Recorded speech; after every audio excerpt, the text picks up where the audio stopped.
National parks are great places to visit and explore. The National Park Service has had a long history of providing recreation, conserving land, and educating the public on the outdoors. I'd like to cover the history of the National Park Service, what they protect, and some of the many programs they offer. I believe that due to my research into the topic and me being a Parks and Rec major, I can inform you about the great things the National Park Service has done. Firstly, let's talk about the history of the National Park Service. On March 1st, 1872, Yellowstone was founded. However, that was just the beginning. Later on, Teddy Roosevelt and John Muir would be responsible for the formation of many national forests and parks. They embarked on a 3-day camping trip in 1903. John convinced Roosevelt to return Yosemite Valley and Mariposa Grove to federal protection. According to PBS, it could be considered the most significant camping trip in conservation history. Roosevelt founded 150 national forests, 51 federal bird reserves, 4 national game reserves, 5 national parks, and 18 national monuments, comprising 230 million acres. All of this land would be managed by the National Park Service, except for the national forests and federal bird reserves. The National Park Service, however, was officially created on August 25, 1916, by Woodrow Wilson, and in 1933, the National Park Service would grow to include national monuments and military sites. Then, in 1970, under the General Authorities Act, all parks were then to be governed by the National Park Service. Today, there are 400 plus sites comprising 84 million acres. Next, let's talk about what they protect. The National Park Service protects a large variety of land that are places of natural beauty and home to endemic species. Many endangered species call the national parks home. The Ozark hellbender calls southeast Missouri home.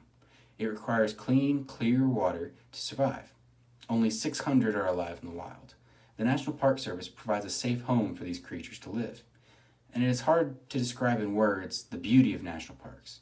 Pictures don't really show the grandness of the Grand Canyon. They cannot capture the size of the great men etched into Mount Rushmore. These places must be seen in person. And John Muir talks mainly about a spiritual connectedness of man and nature. I believe that connection to be true. Seeing these places puts life into perspective.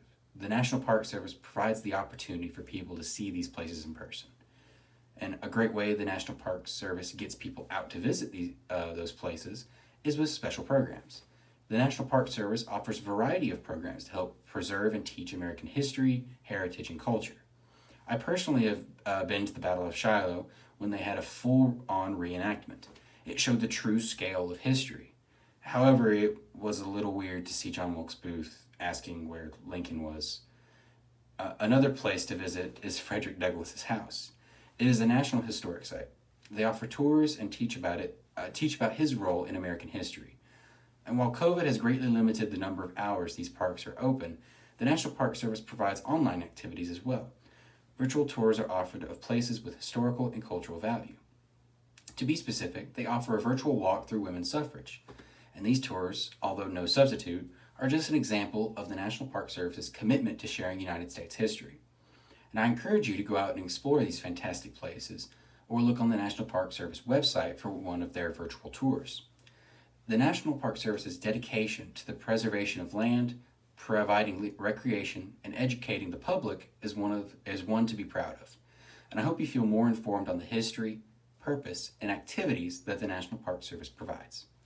Now, John Muir very well expressed the real purpose of national parks and nature preserves when he said, "Everybody needs beauty as well as bread, places to play in, when nature may heal and give strength to body and soul."